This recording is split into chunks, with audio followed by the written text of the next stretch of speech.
반갑습니다. 인터입니다. 여러분, 심리란 무엇일까요? 네이버 검색하면 마음의 작용, 의식의 상태 등으로 정의가 되곤 하지만 사실 정말 본질적으로 이야기라면 심리란 인간에게서 발견할 수 있는 모든 현상에 대한 해석이라고 볼 수 있어요. 우리는 일단 생명체잖아요. 생존, 즉 살아남는 것에 가장 민감하고 예민한 유전자를 가지고 있습니다. 그래서 심리에서는요, 불안이라는 감정이 가장 원초적이고요, 가장 영향력이 큰 요소로 볼 수 있어요. 그럼 MBTI에서 J와 P는 과연 어떤 식으로 불안에 대처하길 선호할까요? 먼저 불안이란 대부분 눈에 보이지 않는 것에서 출발을 해요. 이미 벌어진 현상을 불안해하는 사람은 없습니다. 그 consequences를 걱정하는 거죠. 내가 발견한 그 현상으로 인해 향후에 이어서 발생할 그 결과가 과연 나의 생존을 어떻게 위협할지, 위협하지 않을지, 이게 중요한 겁니다. 그리고 불안에 대한 감도는요, 개인마다 모두 다르죠. 그래서 불안에 대한 감도 차이를 고려해서 오늘 내용을 이해하셔야 합니다. 먼저 J, 판단지향적인 성향입니다. 더 정확하게 말하면 결정지향적이죠. 그럼 당연히 결정함으로써 불안에 대처하길 선호할 겁니다. J 성향이 강할수록 어떤 현상이 나타나냐면 먼저 결정을 빨리 내리고 싶을 거예요. 그리고 그 결정을 매우 정확하고 확실하게 내리고 싶을 거예요. 또 그 결정을 신뢰하고 밀어주고 싶을 거예요. 그리고 그 결정을 번복하길 꺼려할 거예요. 근데 여기서 문제가 발생하죠. 그렇게 결정을 빨리 내려버리면 어떻게 신뢰할 만한 결정을 내릴 수 있겠습니까? 물론 노력은 하겠죠. 자료조사를 꼼꼼하게 한다거나 명확하고 확실한 기준에 맞춰서 평가를 한다거나. 근데 모든 게 그렇게 이루어질 수가 없을 뿐더러 또 상황이라는 게 마구 변할 수도 있으니까 이게 참 힘든 일이죠. 그래서 J 성향은 불안과 마주쳤을 때 크게 세 가지 패턴이 나타납니다. 끝까지 밀어붙이거나 빨리 접거나 판단을 보류하고자 하는 기한을 정확하게 설정하거나. 본질적으로 셋 다 같은 판단이에요. 사전에 결정해서 그 결정을 고수한다는 것. 예컨대 내가 좋아하는 사람이 날 안 좋아하는 것 같은 느낌이 들 것만 같은 느낌이 들어서 불안해. 자, 그럼 첫 번째 패턴 끝까지 밀어붙여 봅니다. 아니, 그 사람이 나 확실하게 거절한 것도 아니고 답장이 안 오는 것도 아닌데 고백은 해봐야지. 두 번째 패턴은 접는 겁니다. 내가 이렇게 벌써 불안하다고? 야, 끝났어. 접어. 될 거였으면 진작 됐어. 사귀고 있어 지금 벌써. 어장치는 거야.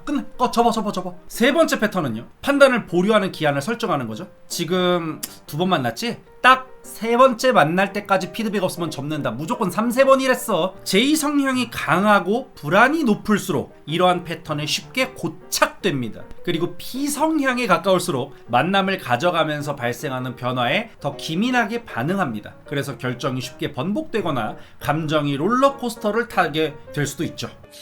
정리하면 J는 불안을 대처할 때 미리 본인이 어떤 식으로 불안을 해소할지를 정해버린다는 겁니다. 그러니까 이미 상황이 생각보다 더 긍정적으로 변했음에도 불구하고 이미 본인은 이러이러한 방식으로 불안을 해지하겠다고 결정을 했기 때문에 그 결정이 번복되는 순간 나의 불안도 다시금 올라올 수 있다는 본능적인 어떤 거리낌이 있는 거예요. 그래서 조금의 긍정적인 변화가 생겨서 최초에 내린 결정이 더 이상 최고의 옵션이 아닌 상황일지라도 최초의 그 결정을 강박적으로 더 고수하고 밀어주려는 경향이 나타날 수도 있다는 겁니다. 그리고 이건 FJ보단 TJ에게 더 강하게 나타나는 경향이 있어요. 보통 T는 더 세부적이고 구체적이고 분명한 기준을 잡아놓고 이건 나만의 주관적 판단이 아니야, 이러이러한 근거에 의해서 내린 판단이라고 이렇게 의존하거든요. 그래서 설령 본인의 의지가 약해지더라도 사전에 내면이 아닌 외부에 있던 어떤 객관적 기준에 의해서 내린 판단이다. 그러니까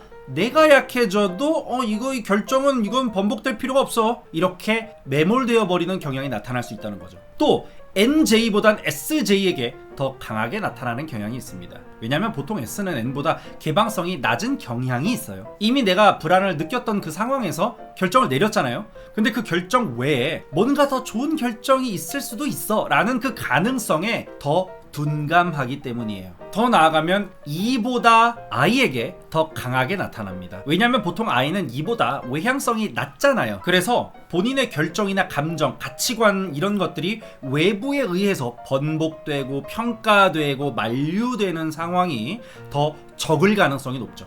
물론 이 해석들은 모든 인간의 불안감도가 동일하다는 전제 하에서만 실제로 적용할 수 있는 거예요. ISTJ와 ENFJ 불안에 대한 대처 방식은 당연히 차이가 날 수도 있지만 ISTJ의 불안감도가 낮고 ENFJ의 불안감도가 매우 높다면 정반대로 나타날 수도 있는 겁니다. 언제까지나 불안을 덜 느꼈다면 애초에 불안에 대처할 필요도 없기 때문이죠. 그렇다면 P를 볼게요. P는 상황을 인식하는 걸 선호합니다. 상황을 지켜보고 정보를 인식해서 내가 원하는 시점에 원하는 결정을 내려서 행동하길 선호해요. 그래서 불안이 발생하면 아까 말씀드린 세 가지 패턴도 발생하지만 또 하나, 불안을 외면하고 회피하는 패턴도 더 쉽게 나타납니다. 일단 J처럼 끝까지 밀어붙이거나 단념하거나 기한을 설정하는 패턴까지 비슷해요. 그러나 그 결정을 J 선호처럼 강하게 고수하진 않습니다. 상황이 변함에 따라서 기민하게 결정을 번복하거나 이랬다가 또 저랬다가를 더 잦게 반복할 수 있죠. 또 불안을 외면하고 회피한다고 했잖아요. 이건 불안이라는 감정에 근본적인 처방을 내리는 게 아니라 음악을 듣거나 놀러 가거나 뭐 재밌는 걸 보거나 등으로 관심을 이렇게 돌려서 일시적으로 불안한 감정이 아닌 다른 감정을 느끼게 만드는 거죠. 이 패턴은 J보단 P 선호에게 더 많이 나타납니다. TP하고 FP를 비교하면 FP에게 이러한 패턴이 더 강하게 나타납니다. 보통 불안이 발생하면 왜 불안한지 그 원인을 본능적으로 우린 찾게 돼 있죠. TP는 이 과정에서 원인을 구체화합니다. 근데 사실은 불안한 이유가 5개라고 쳐요. 그럼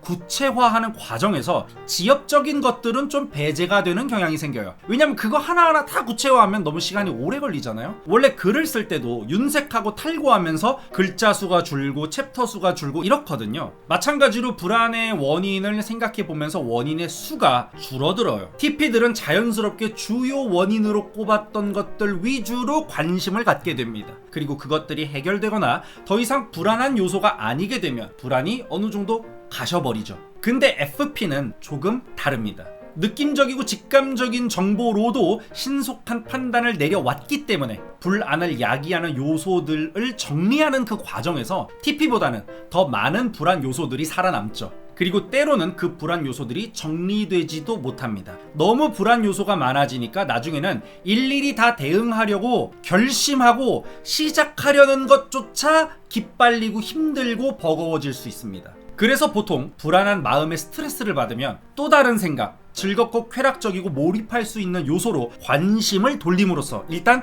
그 부정적인 상태로부터 멀어지려고 합니다. 더 나아가 SP보단 NP가 불안에 대해 더 회피적이고 외면적일 수도 있습니다. N은 가능성을 추구하죠. 그리고 P는 계속 탐색하죠. 불안이 발생하면 그 불안이 어디에서 왜 왔는지, 나는 왜 이러는지 이 호기심과 탐구심이 쉽게 끝나지 않습니다. 그래서 스스로 불안해지면 그 불안을 해소하려는 노력은 하지만 그 노력이 불안 요소를 줄일 때도 있지만 때론 오히려 확대 해석하거나 또 다른 몰랐던 불안을 발견하게 만들기도 합니다. 또 EP보단 IP가 불안에서 빠져나오기가 조금 더 어려울 수도 있습니다. I는 E에 비해서 더 내향적이죠. 그래서 본인의 감정, 불안, 어떤 분위기 이런 것들에 더 몰입하게 되는 경우가 많습니다. 그렇다 보니까 이것들이 외부에 의해 희석되거나 변화할 만한 기회가 외향 선호에 비해서 더 적을 가능성이 있죠. 다만 EP의 경우에도 IP보다 관심의 폭이 넓고 또 변화가 클 수 있기 때문에 본인의 불안을 해소하기 위해 충분히 몰입하고 붙들고 있을 만한 시간을 확보하지 못할 수도 있어요. 그래서 불안을 짧더라도 자주 반복해서 느낄 가능성도 배제할 순 없죠. 오늘은 불안에 대해 J와 P의 차이를 전반적으로 훑어봤어요. 다시 말씀드리지만 불안감도가 서로 다른 두 사람을 MBTI만 가지고 비교할 수는 없습니다. 저 같은 경우에도 J가 굉장히 강하지만 정서 민감도가 굉장히 낮고 불안감도도 낮기 때문에 불안에 대해서 강박적으로 대응하지를 않아요. 잘. 오히려 불안을 해결할 수 없다고 내가 결론을 내리면요, 그냥 불안을 안 느낍니다. 좀 그래요. 그러니까 오늘의 결론, 정서 민감성부터 제대로 파악을 하고 그 다음에 생각해보자.